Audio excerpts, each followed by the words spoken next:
Welcome, everyone, to this regular meeting of the South Kingstown Town Council. It is Monday, October 24th.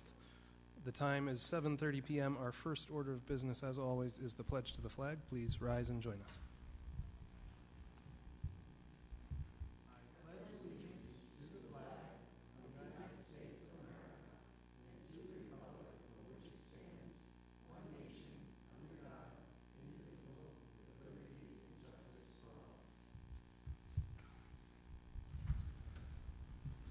Thank you.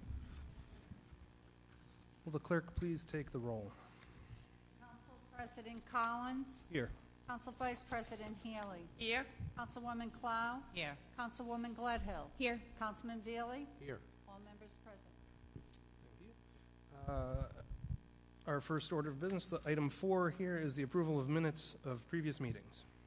I make a motion that we approve items 4A and B as presented for approval. Second. So moved. Any discussion? All in favor say aye. Aye. And that motion carries unanimously. Item 5 is the consent agenda. I make a motion that we approve item number 5, the consent agenda for tonight's meeting. Second. So moved. Any discussion? All in favor say aye. Aye. And that motion carries unanimously as well. Item 6 is licenses. 6A is a resolution granting a Class F 19-hour beverage license to the URI Friends of Women's Athletics for an evening of grapes and grain, an event to be held Saturday, June 10th, 2017, from 5 p.m. to 8 p.m. under a tent on the lawn of the URI President's House at 56 Upper College Road in Kingston. Application by Shayna Green. Welcome. Thank you.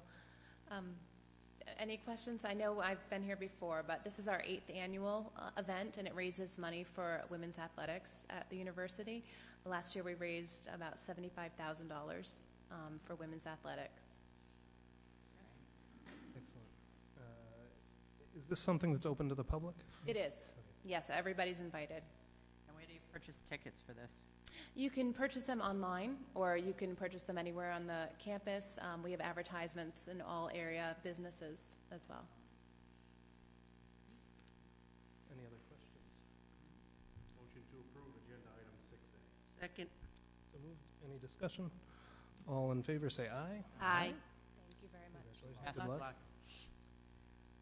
6B is a resolution granting a miscellaneous permit to conduct the Ocean State Tour de Cure bicycling fundraising event on Sunday, June 4th, 2017 at 7 a.m. to the American Diabetes Association. This is subject to the execution of a hold harmless agreement indemnifying the town, issuance of a certificate of insurance naming the town as an additional insured for the event in the amounts specified by the finance director, and approval by the Rhode Island Department of Transportation and the Transportation and Traffic Review Committee. Application by Jennifer Kennedy. Welcome. Thank you.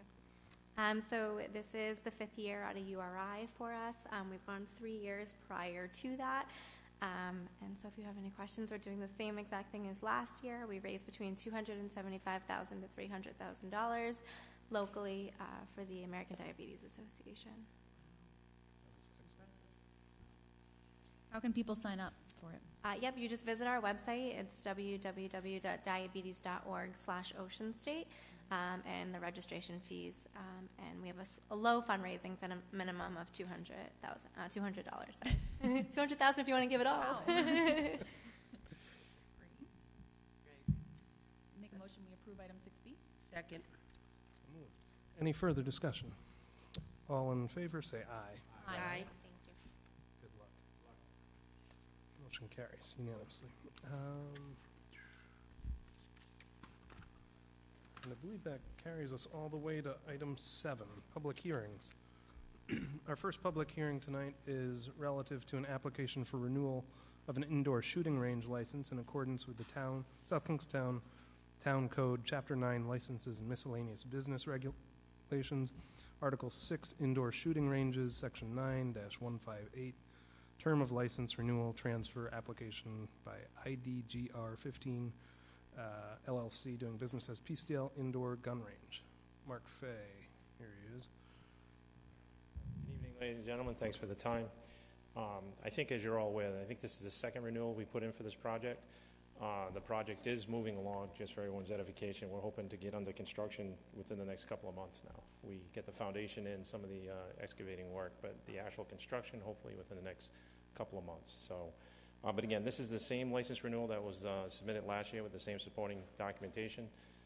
It is in compliance with the appropriate licensing ordinance. I'm just asking that it be granted tonight. Thank you.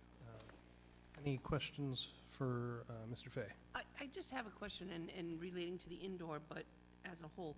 What will the hours of operation be? Because there was 2 different hours that were posted. I think it was, again, I don't have it in front of me, but I think it was either 9 to 9 or 9 to 8, but it was part of what was passed.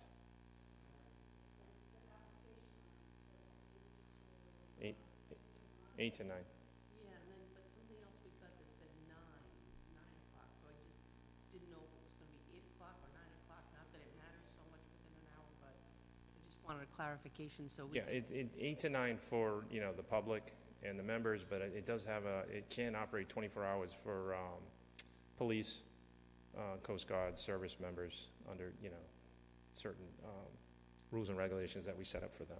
But for public shooting, 8 to 9. Other questions? Is there anything for the record?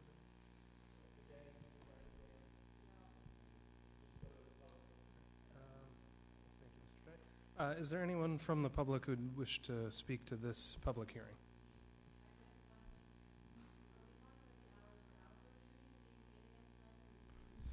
This is an application just for the indoor shooting range. I think you're thinking about item 7B, which will be the outdoor shooting discussion.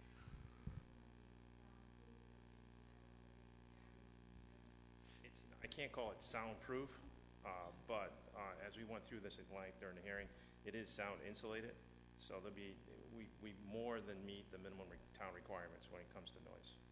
More than meet the requirements when it comes to noise. You say 8 a.m., but there is a noise ordinance that you can't have certain noises before drinking. Excuse me, ma'am. Yeah. There's certain hours in the daytime that you can make certain noises for noise ordinance. And they're saying 8 a.m., but before 8 a.m., people can't make noise. Well, there are limits on how much noise you can make during the daytime and during the evening, and regardless of when it happens, they have to comply with the noise ordinance. And even now at the shooting range, it's nonstop during the weekends, at nighttime, early morning. That's not this application, though. Ma'am, can you just state your name for the record so we have that? Kathleen Cook. Thank you. This is just for the indoor. That's right. At this, we're going to go on to another hearing, but for this hearing, it's just the indoor.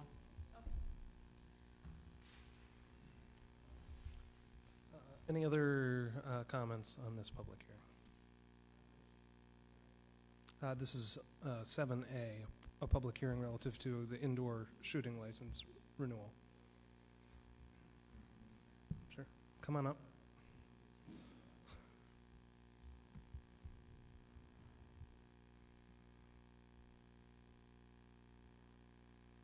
Dave Cordero, 190 Table Rock Road. I just want to make it clear that this issue of renewing the indoor license is tied to the discussion about outdoor shooting and the variance of the ordinance that we'll be talking about later. Is it not? They're separate. It is. Okay. They are separate issues, and we'll discuss the other later.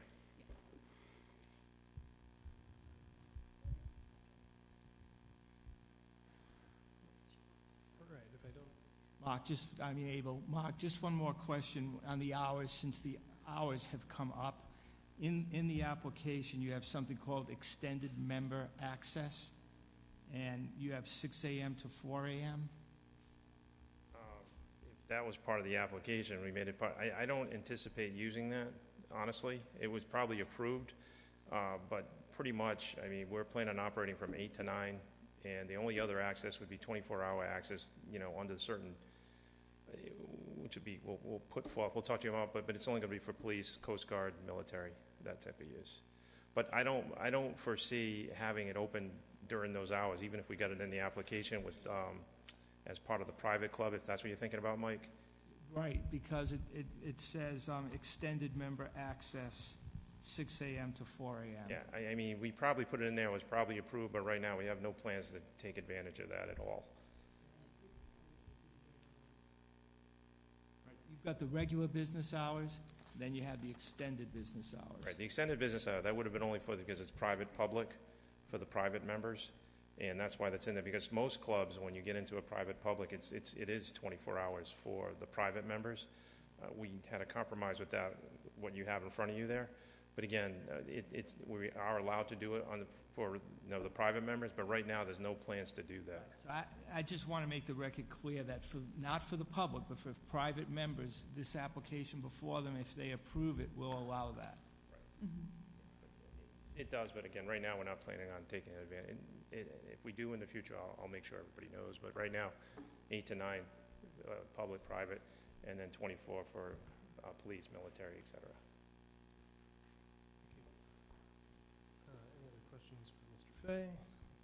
All right, then I'd entertain a motion to close this public hearing. I'll make a motion to close the public hearing. Second. So moved. Any discussion? All in favor say aye. Aye. That motion carries unanimously. Do I hear a motion on 7A? I make a motion we approve item 7A. Second. So moved. All in favor say aye. Aye. And that motion carries unanimously.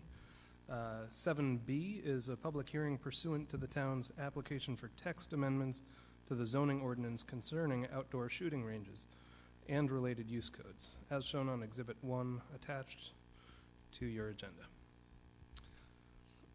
And there is something that needs... There's one communication I need to reference dated September 14th, 2016, from to the town council from the planning board recommending the amendments as they appear on the agenda for this public hearing and incorporating findings of fact and consistency with the comprehensive community plan and findings of consistency with the purposes of zoning.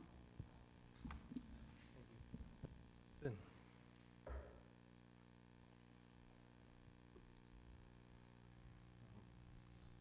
Good evening. I'm going to provide some summary discussion to assist the conduct of the public hearing. These amendments relate to an earlier zoning amendment enacted based on the Peacedale Preserves application, which was approved in March of 2015 for their indoor gun facility off of Rose Hill Road. At that time of the public hearing, there were concerns raised by, among others, the Village at Indian Lake Association regarding potential for outdoor handgun and rifle ranges to recommence on the current site or to occur elsewhere in the community, particularly at the Peacedale Preserve property. Context-wise, the prior owner of the property, Mr. Frisella, had voluntarily ceased such use in the property back in September of 2000.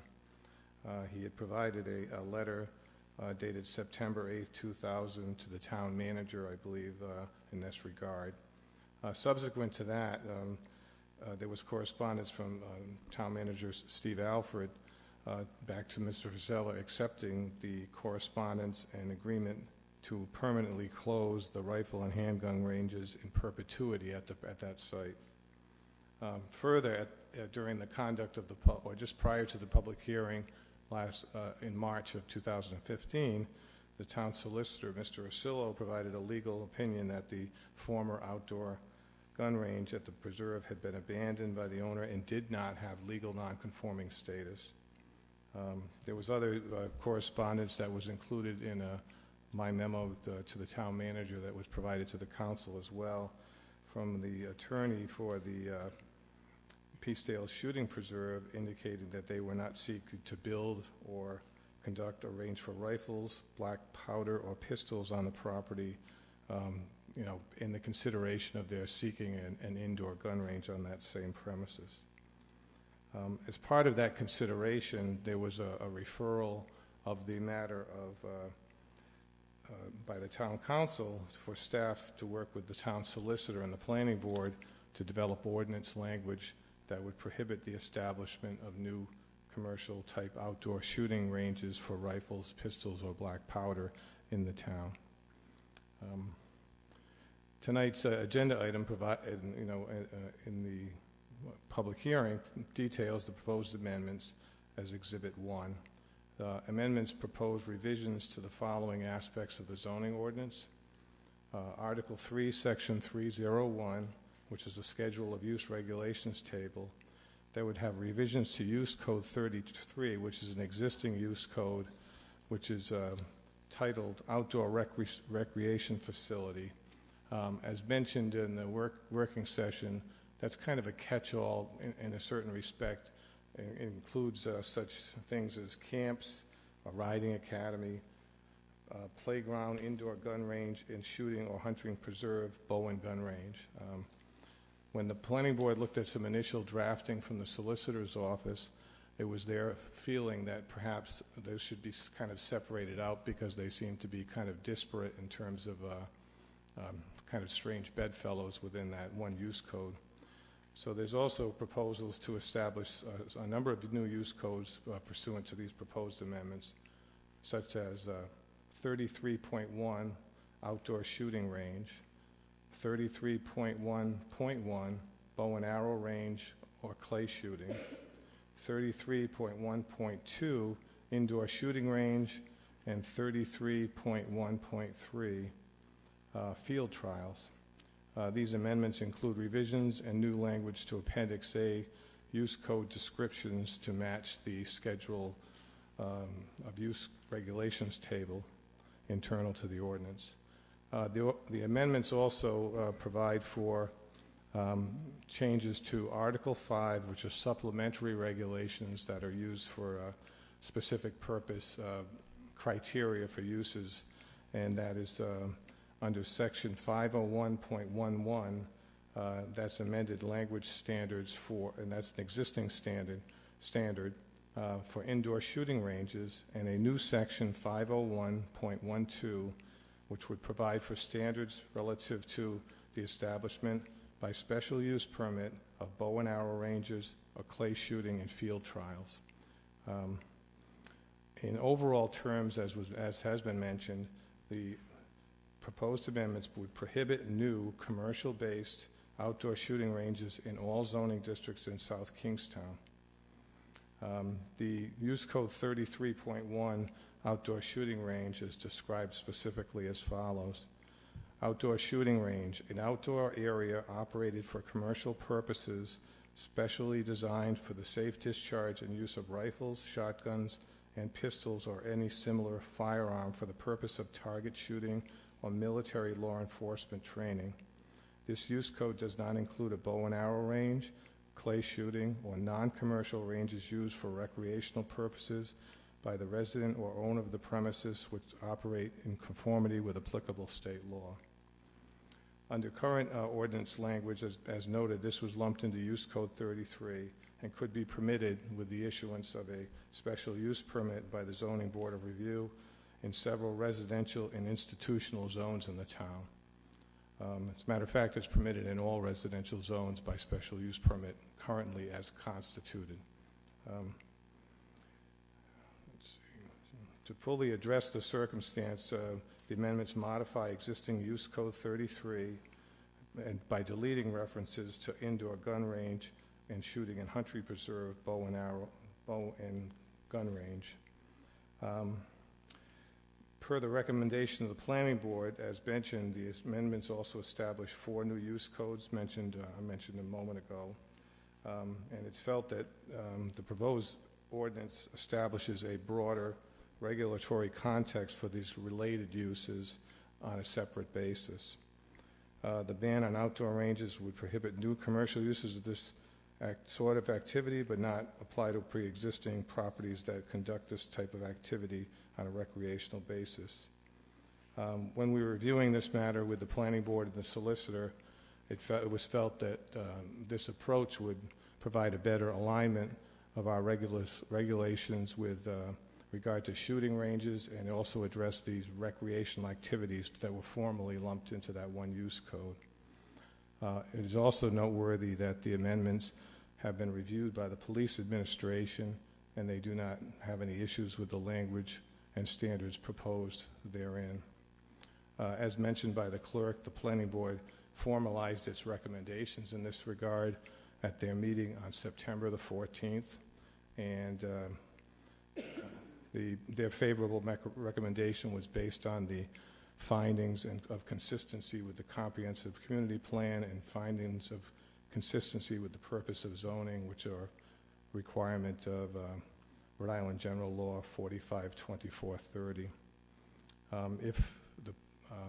I would make one note based. I had a couple of conversations with area residents about the proposal, and we would offer for a suggestion for one possible floor amendment, and it would be in relation to 501.11C in the exhibit, and that relates to the maximum impervious lot coverage for an indoor gun range facility. The existing ordinance limits such impervious or hard top type of coverage of the site to 4% of the land area. The planning board has recommended that indoor gun ranges could be considered in the industrial zones in an existing facility or a new facility, and that was a kind of a change that came somewhat late in the consideration of the matter. And I think what we would suggest is the addition of the consideration of an addition of the following sentence to that section of the proposed ordinance, that this requirement shall only pertain to residential zoning districts where such use is permitted by special use permit. So it essentially clarifies that particular aspect, in particular thinking about the industrial zoning districts. For example, in one of the mill complexes could be considered for that, but those areas already have more than 4% of their sites, well over 4% of their sites covered with impervious cover. So I think I'd be happy to try to answer any questions. I know the solicitor's office was well involved in this over time as well, so if there's something I can't respond to, I'm sure Mr. Ursillo would provide proper reply to the town council. So this applies to commercial use. This will not infringe upon people's personal use of firearms on their property, correct? That's correct. Other questions for Vin? Thanks, Vin. At this time, we'll take a public comment on this proposed amendment to our zoning. Just come to the podium, state your name for the record.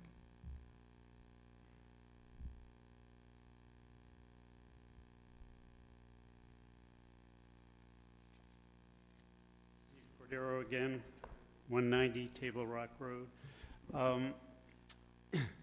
What we'd like to say about this process is that we had appeared before you in the March meeting and in the April meeting and given you a complete background package on that. But prior to the preserve asking for a permit, we from the Village in Indian Lake, the association's executive board, asked for a meeting, and we met with the owners at that time. And it was a very amiable meeting. The point I'd like to make today is that we agreed at that time that if the indoor range permit were granted, that as a matter of that permit, a zoning variance would be granted so that there would never be outdoor shooting of rifles, pistols, and black powder guns at the preserve. There remains skeet shooting, and that is not included in this. But I did want to say, Mark is here, Mark Fay, as you know, and Sven Soderberg is here. I'd like to pass out to you 2 written agreements that we had about this condition of granting the permit for the indoor range. So if you would, I'd like to. One is an email that was sent to us by Brad Waugh after our meeting, guaranteeing us that he would make this codified. And the second is the letter that followed up the next day from Mark Fay, also assuring us of this agreement. If you will. Sure.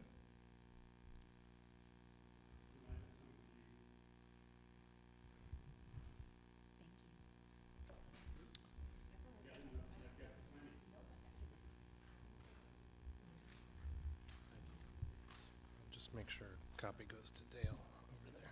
Thank you very much.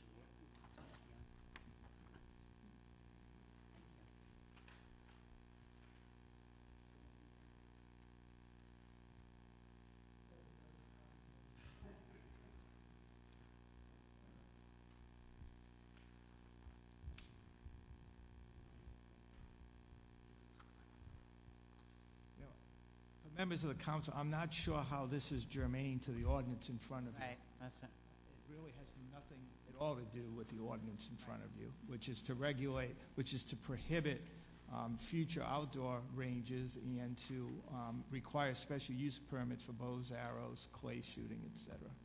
Just want to get that out there. Thank you.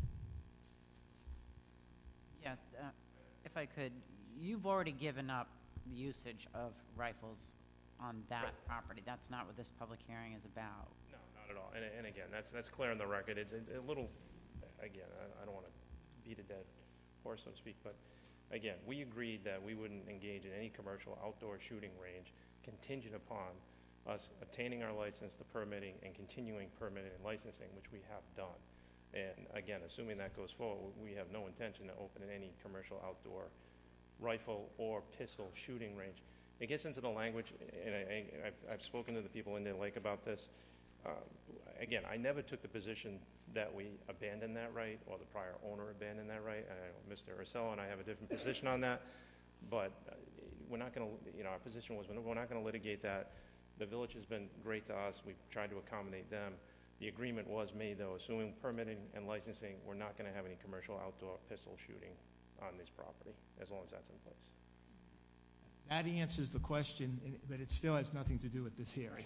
That's what I think they're thinking this has to do with that range. This next public hearing that we're on isn't relevant to the Peacedale Shooting Preserve. Mr. Ursello can speak that in the council, but I think it was clear that, we're a pre-existing shooting preserve, pre-existing clay facility, pre-existing indoor gun range, and that this ordinance wouldn't apply to our pre-existing sporting clays, indoor gun range, and/or shooting preserve. That is absolutely correct. Any amendment that the council were to make to a zoning ordinance is prospective in effect, does not go backwards, and it would not affect your operation. And something we talked about too in the work session, that there's only a very small handful of properties that would even qualify to open a shooting range on their properties. So, we're not talking about banning or prohibiting current businesses from doing it. It's more limiting what we're going to allow in the future.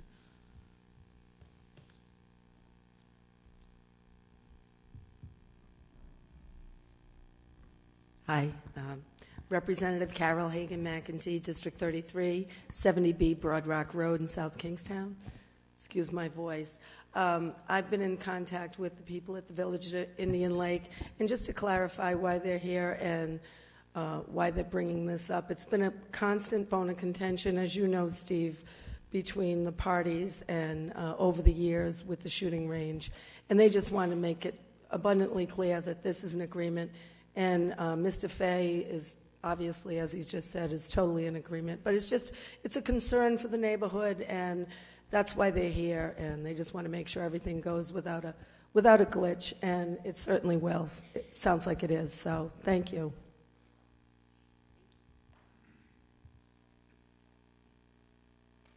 Other comments at this time?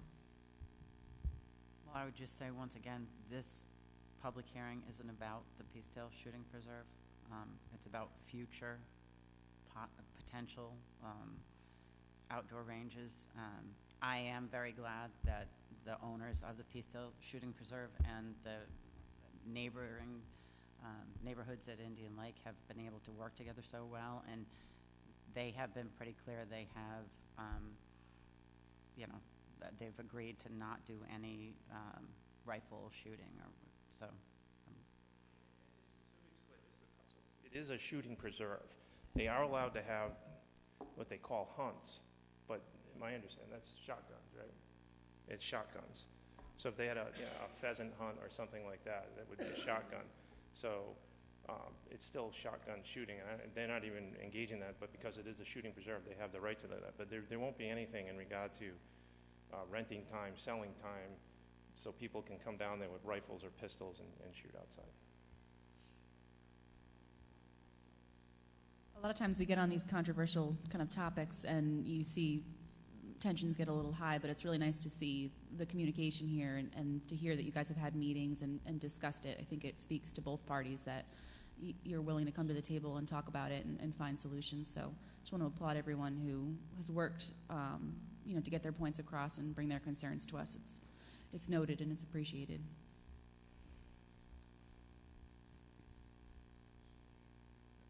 Is there anyone else who would like to speak on this public hearing?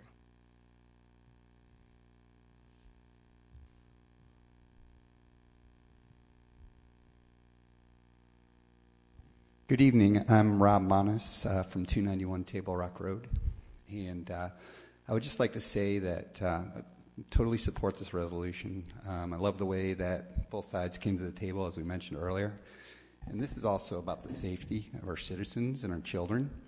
I know in the past, my house, before I lived there, was hit by bullets coming off the range from high-caliber weapons, and I'm glad that this resolution will go to address that. So I think we're all here to make our community safer. We're pro-business. We're not trying to impinge on anyone's rights. We just want to live a safe, quiet, quality life. So thank you very much to both parties. Am I clear, Mike? This resolution isn't about the Peacedale Shooting Preserve, though, correct? Not at all. Not at all. Will not affect any pre-existing use. So whether this ordinance passes or not, it has no reflection of the Peacedale Shooting That is correct. All this ordinance will do is it will control future such conduct. It will prohibit rifle and pistol ranges outright. With regard to bow and arrows, clay shooting, field, that will all be subject to special use permit with the process through the zoning board. Prospective, only to other someone locations. brand new. Other locations that don't exist today. Okay. I'm getting the vibe that some people think this is specific to the Peacedale Shooting Preserve. Not at all. If this somehow doesn't go through, that they all of a sudden will be able to. They're two different things. You do not have the authority or the power to change what's already in existence under a prior zoning ordinance. So it's only prospective. And Mike, you were saying during the work session too, if somebody who had a large piece of land in South Kingstown, say they owned 100 acres and they wanted to open a shooting preserve, I mean, there is a way that they could appeal. It would be a very difficult process, but it's not impossible. So it wouldn't be an appeal. What it would be is a request to the town council to amend the zoning ordinance to permit it. And that's something anyone at any time can come to whoever the sitting council is and say, here's the zoning ordinance, would you consider amending section A, B, or C? And a council has the authority to do that. Okay. So that would be the only way, and then it would be subject to a public hearing process just like this. So this public hearing is saying if somebody has enough property in another location in South Kingstown that they could hypothetically and wanted to open an outdoor range, they could do that. No, they could not. Couldn't if this passes. If this passes, that would be prohibited, yes. And if it doesn't pass, they would be able to if they had enough land, but it still wouldn't affect Peacedale Shooting Preserve. No matter what, it wouldn't affect Peacedale, correct. Thank you for all those clarifications. Is there anyone at this point who would like to speak on this? saying that the future, when people can build, but you're saying that doesn't have anything to do with the shooting range on Rose Hill Road at all. That's correct. It only applies to any future. But the paper that I received in the mail was for the Rose Hill shooting range for this meeting to be held. Right, so that was the prior hearing where they simply renewed their indoor shooting range license.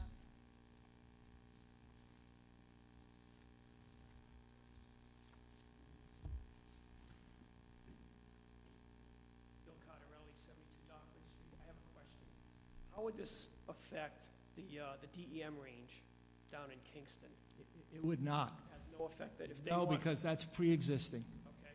So if they wanted to expand it, and I don't know that they would ever do that, but if they wanted to expand it to rifles, for instance, No. this has no effect on a DEM. Oh, no, they wouldn't be able, I'm not sure if there are rifles there today. There are so I not. There are not. cannot answer. It's a GI zone, so they wouldn't be able to then. They would not be able to. No. Okay, does this ordinance have any effect on them in particular? No, they're pre-existing. Whatever they're doing today, they can continue to But do. If this ordinance would pass, Yes. would that affect, for instance, that facility to expand to rifle shooting? That's my If they're not doing rifle shooting today, they will not be able to do rifle shooting in the future. So, and this ordinance is for indoor and outdoor ranges? This ordinance would ban future indoor as well as outdoor ranges? This is all outdoor. This is Outdoor. rifle and pistol outdoor. Okay, it has nothing to do with indoor ranges. Okay, all right, thank you.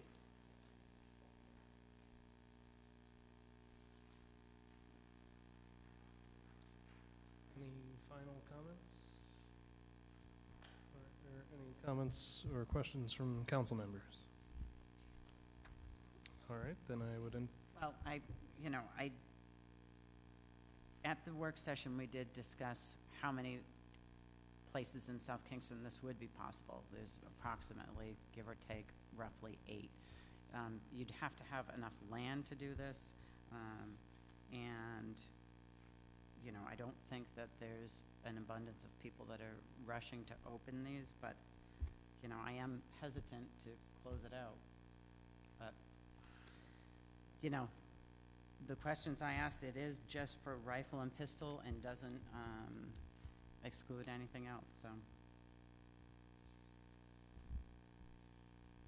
It's excluding rifle and pistol, Yes. but it's regulating. Regulating. It's regulating the other items. So Right. the new sections in the zoning ordinance with regard to bow and arrow, range clay shooting, field trials, those all are. The planning board's recommendation to you is let's split all these out instead of lumping them all together. And then if someone wanted to do that, it's only going to be allowed by special use permit. So there's that whole process with the zoning board. I'm a gun owner. I believe in responsible gun ownership, but that doesn't mean that I would welcome a shooting range in my backyard. And with this applying to so few properties, in South Kingstown, hopefully it's not something we would really see in the future. And I'm comfortable passing this as it is. I think that there's places for police officers to go and practice. I'm really excited to hear about the indoor range opening for them to have get their hours in. So I think that this kind of just solidifies what we already have going on in South Kingstown, and we'll continue it. we do have another comment from the public. Could you go to the Ken. microphone? I know it's annoying, but we want to get you on the microphone. Other discussions of outdoor shooting, it's been pistols, rifles, and black powder guns. So add black powder guns, and that was the agreement. The only comment that I have is I have a little bit of an issue eliminating the possibility anywhere. However, I could see going along with this because there are so few parcels that are potential, and frankly, looking at those parcels, I don't think they're likely. And there is a mechanism in place if down the road somebody wants to do it. The mechanism down the road special use permit, and I think we can all be sure that. No, it wouldn't be a special use permit. It would be a new amendment to the zoning ordinance. So it, yeah. I think it would be very difficult. It would Oh, be. certainly. It would be difficult, yes. I think we'd have to take each case as it comes before us. There are so limited number of spaces that we have right now. If this were to come up, we would have to take it case by case. That's how I feel, and I'm not opposed to approving 7B, but that's my own.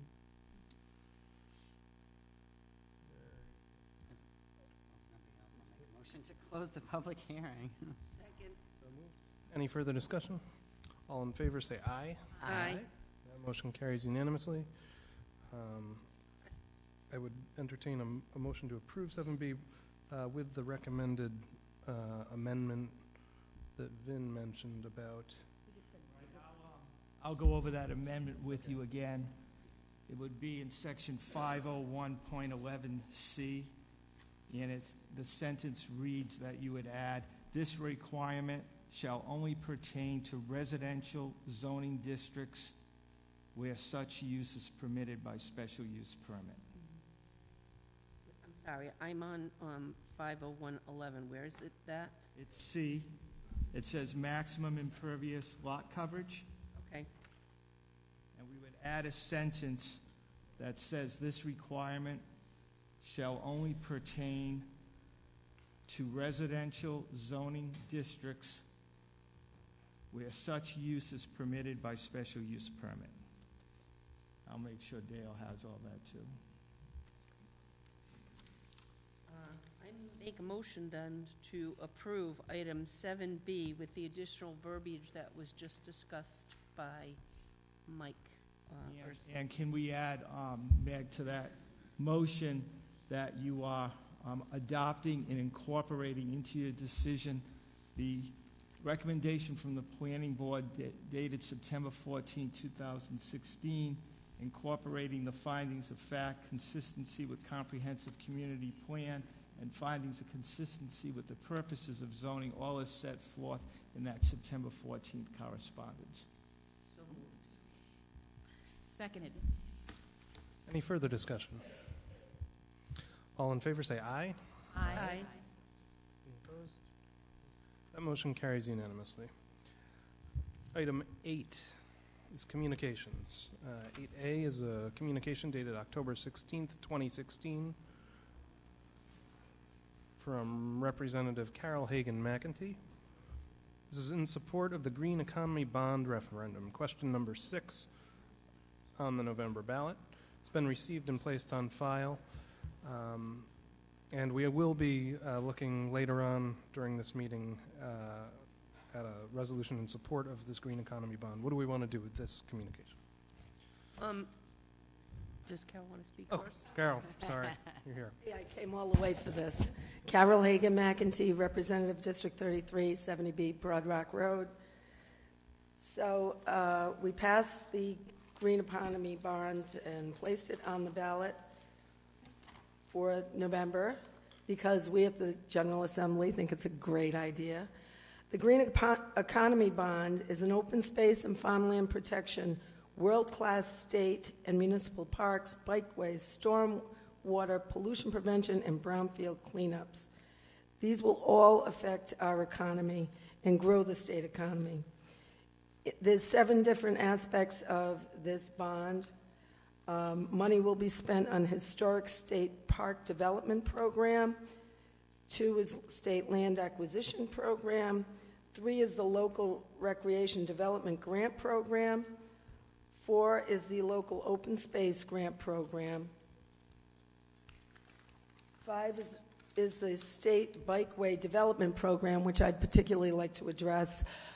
I believe the town of South Kingstown will get approximately $400,000 to connect the South County Commons with the Broad Rock Fields off of Broad Rock Road, which will connect Old Mountain Fields and everywhere else in South Kingstown.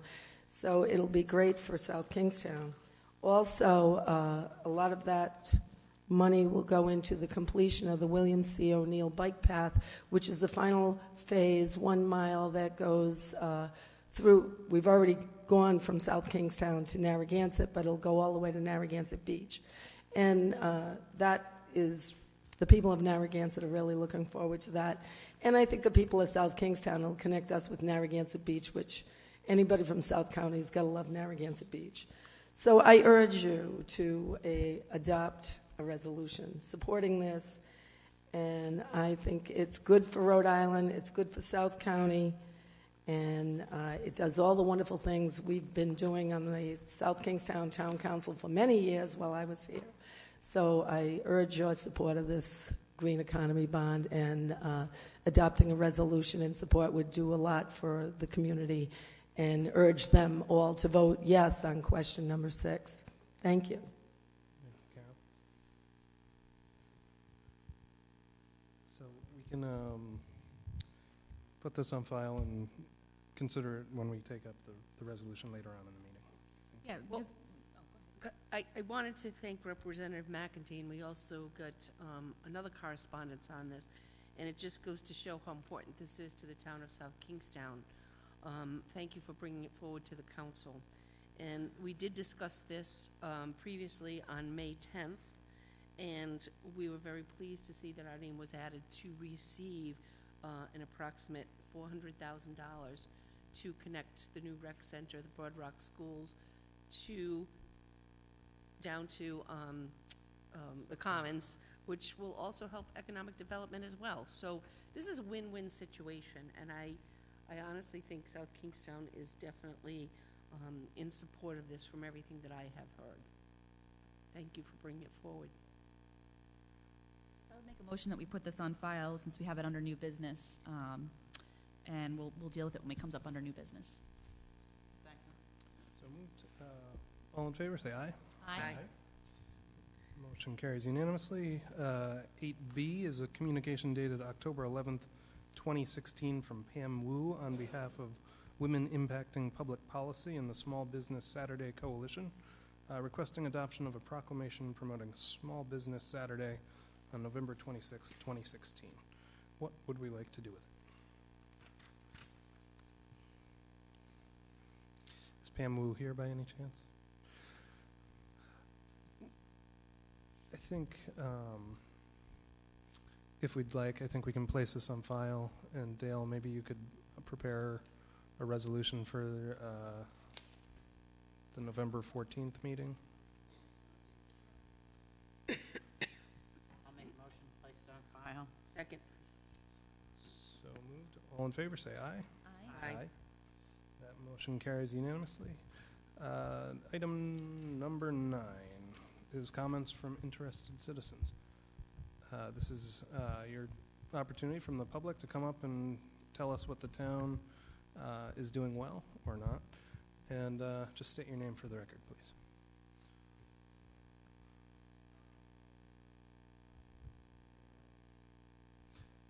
Looks like it's you, Steve. That's a big binder. How's it going? Yeah, it's my big binder. You cannot read that whole binder, I'm telling you that much. Well, you don't need that binder? I wanted to give you a peek. It's rather large, but that big binder, I'll just start out with that and get that out of the way. This big binder... Steve, could you just state your name for the record? Oh, of course, I'm Steve Dahl, D-A-H-L. The big binder comes from a pediatric neurologist from Harvard Medical School and Massachusetts General Hospital. And this is about my concern about my children at their wonderful school, West Kingston Elementary. But I'm concerned about the Wi-Fi. I'm not wearing my tin hat tonight, but actually I found that I am electromagnetically sensitive, or hypersensitive, I guess they're calling it, because I was working at Peacedale Library and I loved my job. And I started going home and getting these headaches, and I started feeling tight in my stomach, and I started getting palpitations, and I was thinking, what's going on? I was getting confused at work. Working at the circulation desk really isn't that big a challenge. I know how to alphabetize and put things in numerical order. Anyway, these things were becoming a problem, and so I had to quit my job last May. And no, I'm not getting any unemployment. And I haven't applied for it either. However, anyway, this is from the pediatric neurologist, and she has this large report. This one's from 2007. There's an updated one for 2012. Anyway, this is, she says, I recently accepted an invitation to review literature pertinent to a potential link between autism spectrum disorders and electromagnetic frequencies, EMF, and radio frequency radiation, RFR. I set out to write a paper of modest length, but found much more literature than I had anticipated to review. I ended up producing a 60-page single-spaced paper with over 550 citations. It's available at www.bioinitiative.org, and you can go at it from there. But the it has a lot of information about not just autism stuff, but everybody on the planet is affected by this because we all have electromagnetic fields within our own bodies. That's part of what being a cell is. It keeps it together. The difference between when you go to like the dentist and you put on the lead thing, that's ionizing radiation versus non-ionizing radiation, which from a cell phone or from a Wi-Fi transmitter or from a cell tower, it's not supposed to bump the electron out of orbit and therefore disrupt your cellular function. However, in this report basically finds out it does, even at extremely low levels. So that's a big concern if I want my child to grow up healthy, if I want my child to be able to reproduce. That may sound funny, but it's not that funny. Anyhow, there it is, and I'll just read you my piece. I'll give you this with it, and you can look at it. I don't know if you probably don't want to because it's so big. But anyway, here's something. Now that Rhode Island school children are back in the classrooms, I urge the South Kingstown School Committee, and I have spoken with them, and Town Council, and community to fight the $20 million Rhode Island Department of Education, that's RIDE, Wireless Classroom Initiative. The initiative, enacted in 2012 and implemented in the classrooms in 2014, serves industry and not children, and presents a clear and present danger to students' health. Indeed, the American Academy of Pediatrics, AAP, in its 2013 letter to the FCC, called for a reassessment of exposure to radio frequency electromagnetic field limits and policies. Such action is necessary in light of the World Health Organization's recognition in 2011 that a family of frequencies that includes the mobile phone emissions is possibly carcinogenic to humans. Further, in 2013, the AAP stated, current FCC standards do not account for the unique vulnerability and use patterns specific to pregnant women and children. It is essential that any new standard for cell phones or other wireless devices be based on protecting the youngest and most vulnerable populations to ensure they are safeguarded throughout their lifetimes. The FCC last updated its standards in 1996 based on flawed 1991 data.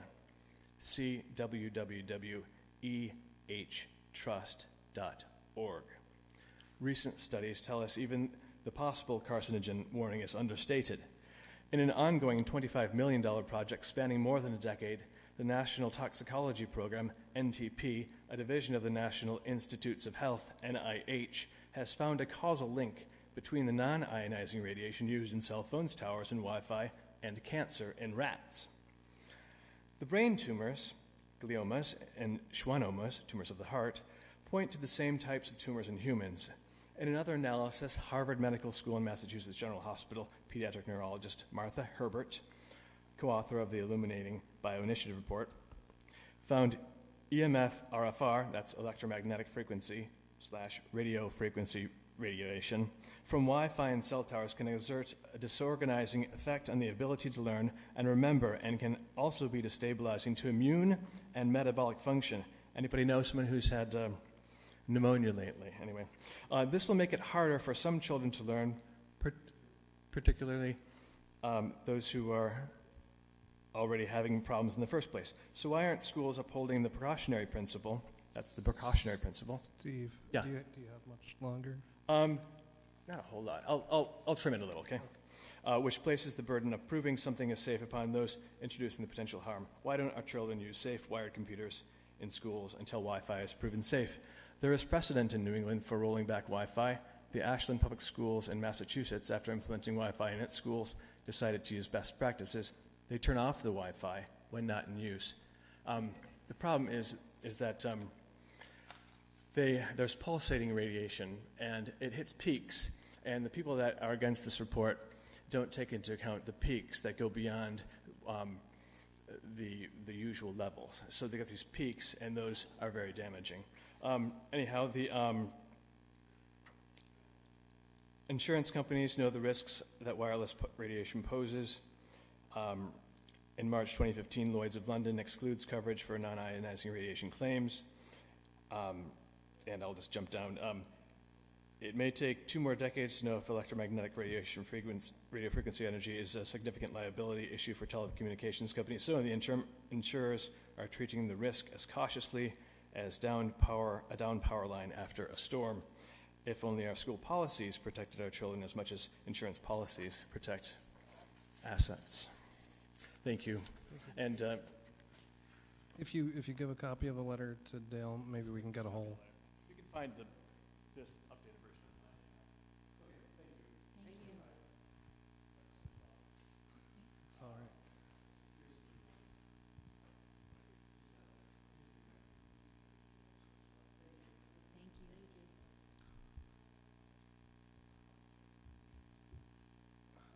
Is there any other public comment at this time?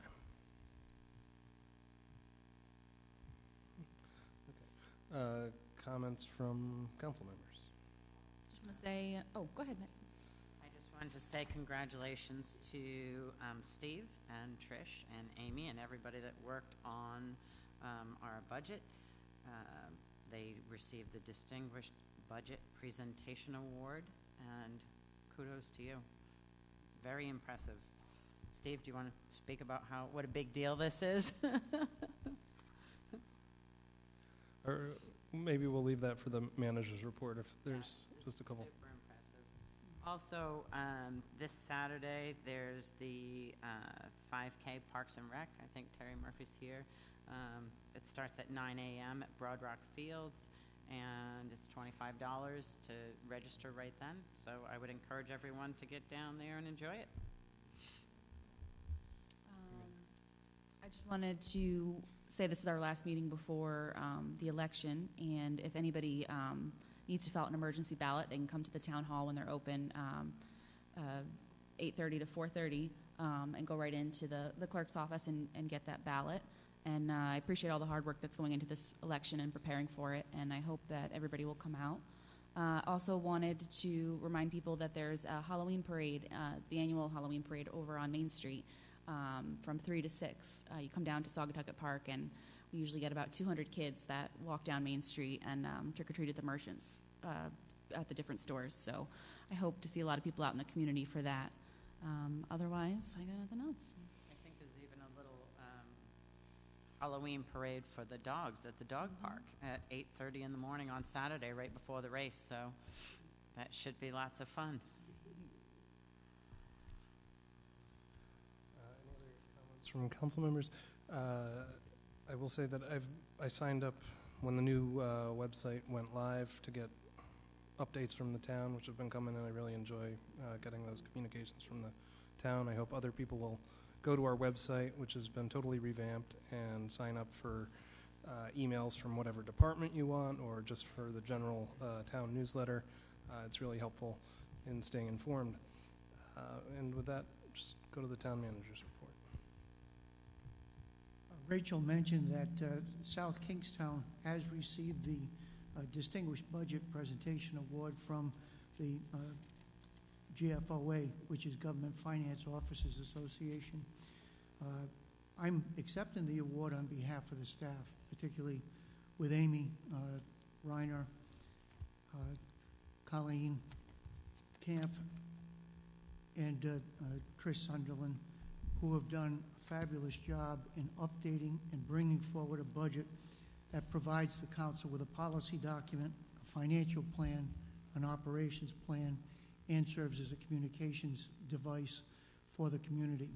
This, in conjunction with the town's new website, is an attempt by staff to be able to provide greater access to the community to what we do, why we do it, and how we do it. The budget presentation, we will be one of about under 1,600 communities nationwide and nationwide in Canada to receive this budget award. It's a review of the budget document to determine each of the different components associated with the public presentation of financial records. And this is the first year that we've applied for this designation, and I'm very pleased to say that South Kingstown will have that, and hopefully will continue to receive that award in future years. I think after that budget presentation, we've also come forward with the State of the Town report, which again attempts to provide greater information and access information to the public, and we will continue that effort with the development of the capital budget that is currently underway. So I think this is good news for the community and certainly a distinction for the council in terms of the budget that you adopted.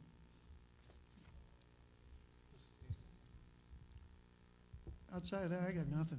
Okay. Great. Good job to you and your staff, Steve.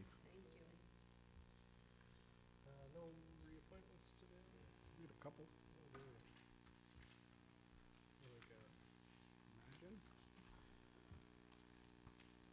I make a resolution to reappoint to the Historic District Commission Karen De Silva and Peter Nunes for terms expiring December 2019. Second. So moved. All in favor? Aye. And one more reappointment of Maureen Egan for reappointment to the Housing Authority. Have we advertised for that at all?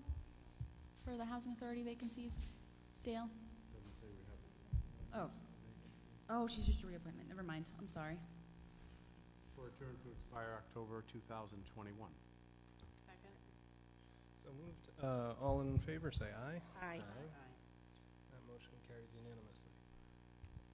And that brings us to new business. Item B, which has been referred to before, is a resolution in support of the State of Rhode Island Green Economy Bond, question number 6 on the November ballot, as it aligns with the Town Council's established objectives related to land use and provision of core services and facilities, and supports future recreation and green space development at the municipal level, further described in the memo from the Leisure Services Director to the Town Manager.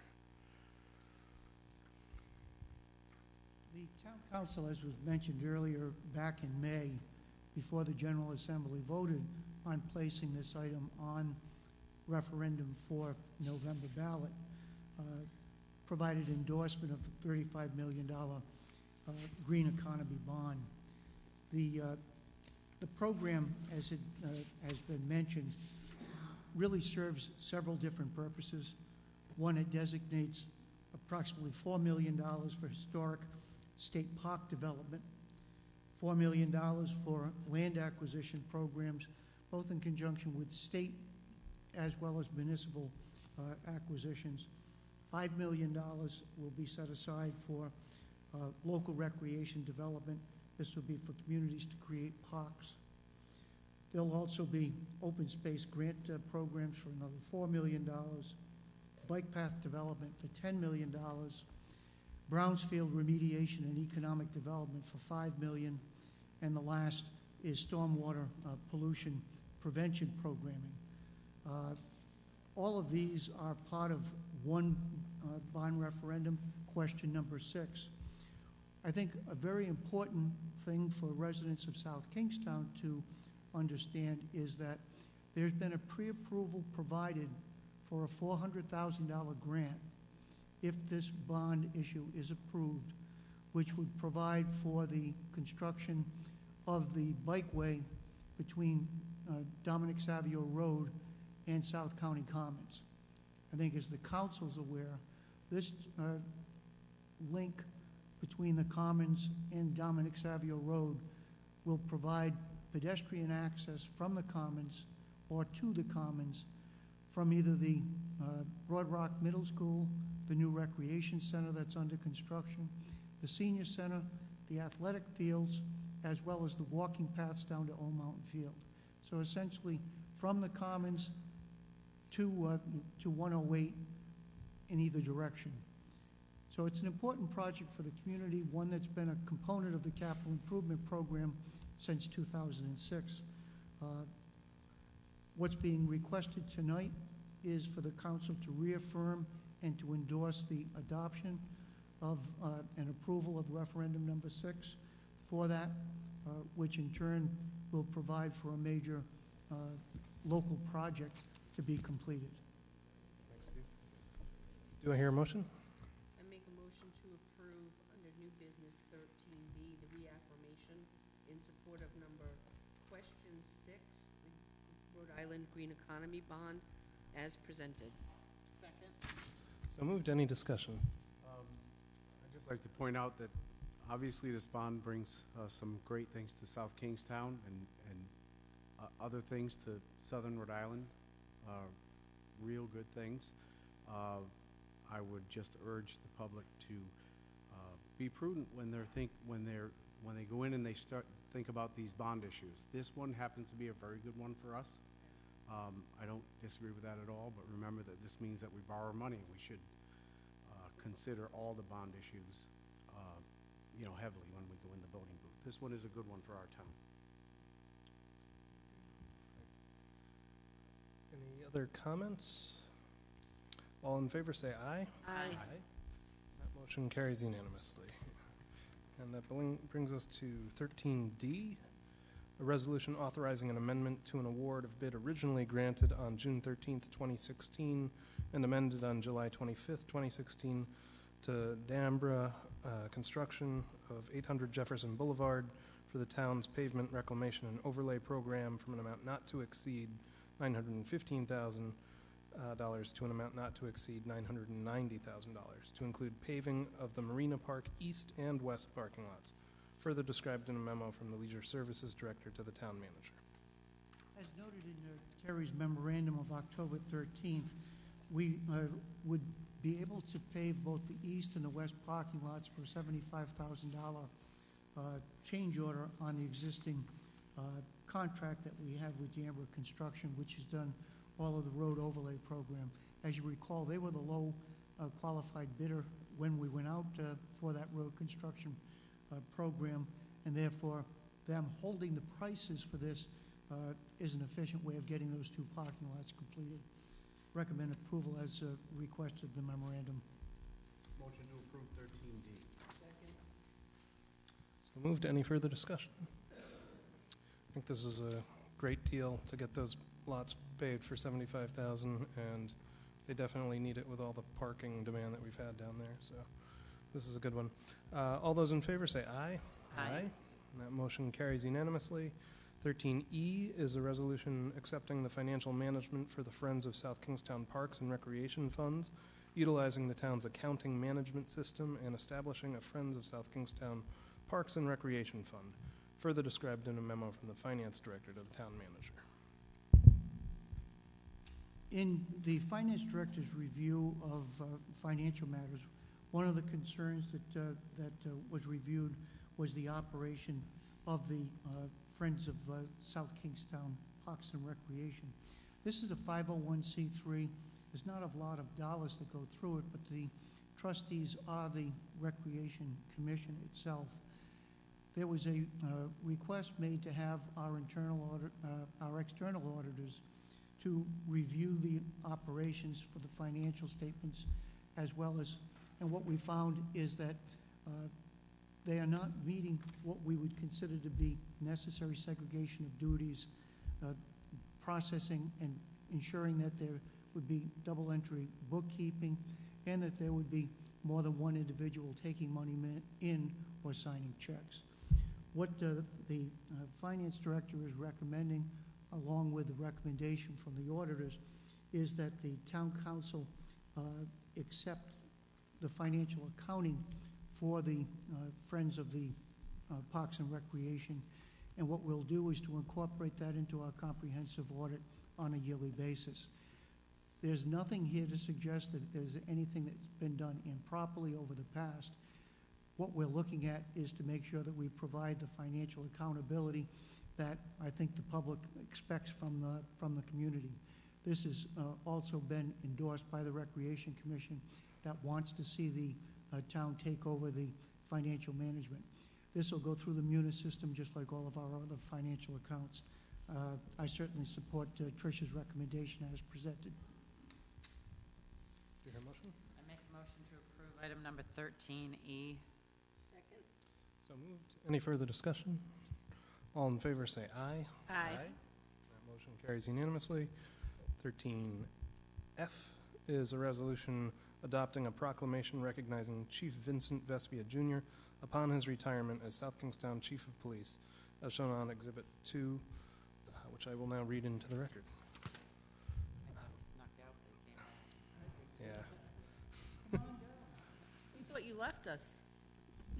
Now, whereas Vincent Vespia Jr. was hired as the South Kingstown Chief of Police on June 29, 1981, having retired from the Rhode Island State Police, where he began his career in law enforcement in 1959 and earned a reputation for investigating organized crime.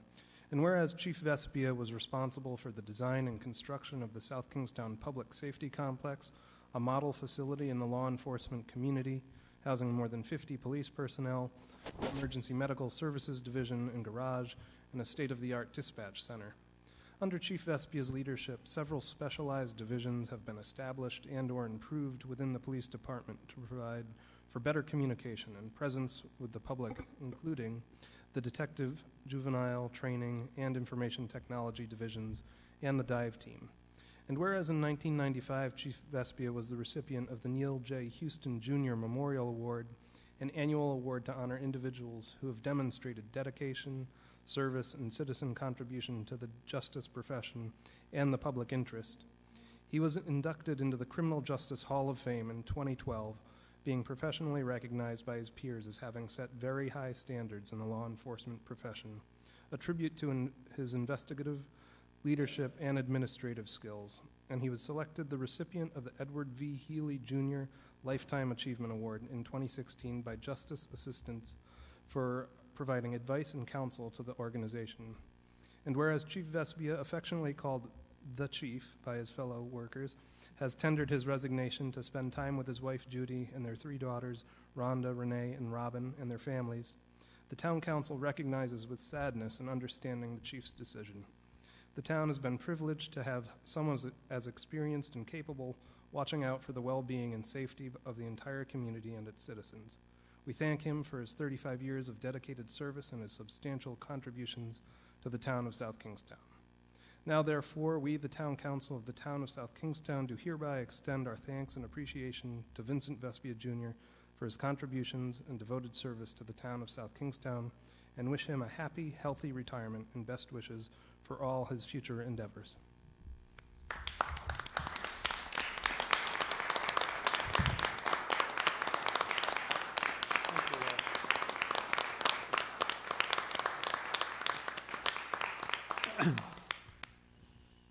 Do you have that honey-do list ready? Did I do all those things?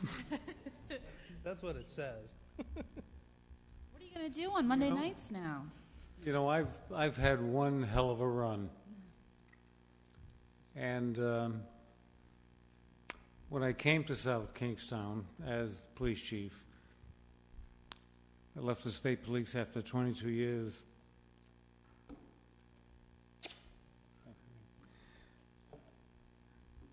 I only thought I would want to serve 5 more years, 6 more years, and then go out to pasture. But I love this town so much, and the town councils, every one of them, including this town council, has been so supportive of the police department through the town manager that I just didn't want to leave. And we've made some gains within the police department. We were fortunate, as you just alluded to, building a public safety facility that is really a role model for the East.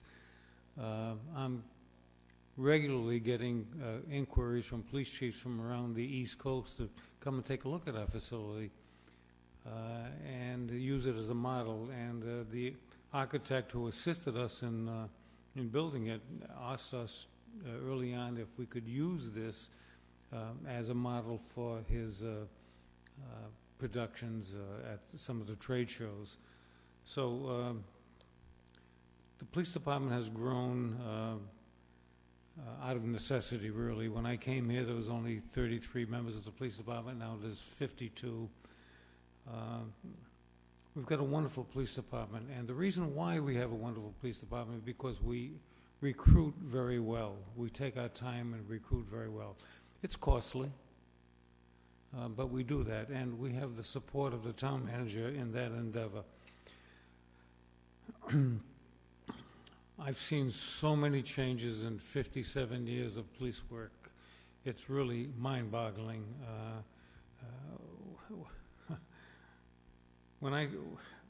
When I started, they handed you a law book, a badge, and a pistol, and they said, go out and enforce the law. So now that's impossible, and thank heavens it's impossible. But thank you so much for this recognition, and I'd be remiss if I didn't thank all the previous town councils who have been so supportive. There never was one time when they rebuked any issues that, or any endeavors that we thought would benefit the people of the town of South Kingstown. This is a wonderful town. You all know that. That's the reason why you've made an effort to improve the quality of life. It's a wonderful town. I want to represent to you and the people of South Kingstown that their police department, it's not mine, it's not the town manager's police department, it's their police department, does wonderful, wonderful work. We're dedicated, and we're going to remain dedicated to the rule of law, which is so important. Now, I don't want to stand on a soapbox here all night long, but law enforcement, unfortunately, is not held in the highest esteem these days. And we've got to instill upon the people who we serve that they have to understand the rule of law and adhere to the rule of law if we are going to be a successful society in the future. Because if you don't understand the rule of law, the only alternative is anarchy, and that's not acceptable. Not acceptable to you, not acceptable to me, not acceptable to people in town. So I've been so privileged to last this long in law enforcement. It was not my intention to set any records, but I'm told that I'm the longest serving police chief in the state of Rhode Island. I've been a police officer for 57 years. My wife is on my fanny a little bit to smell the roses. So I'm going to do that come November 1st. Thank you so much for allowing me to serve as police chief. I love this town. I love law enforcement. And thank you so much. That's all I can say. Thank you. Thank you.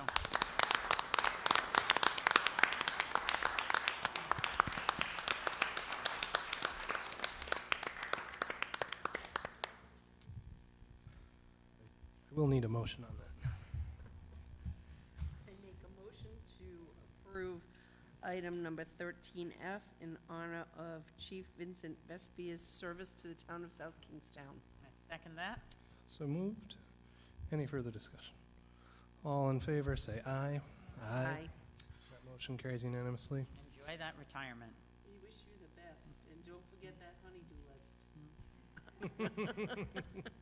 Don't leave early. This is still your meeting.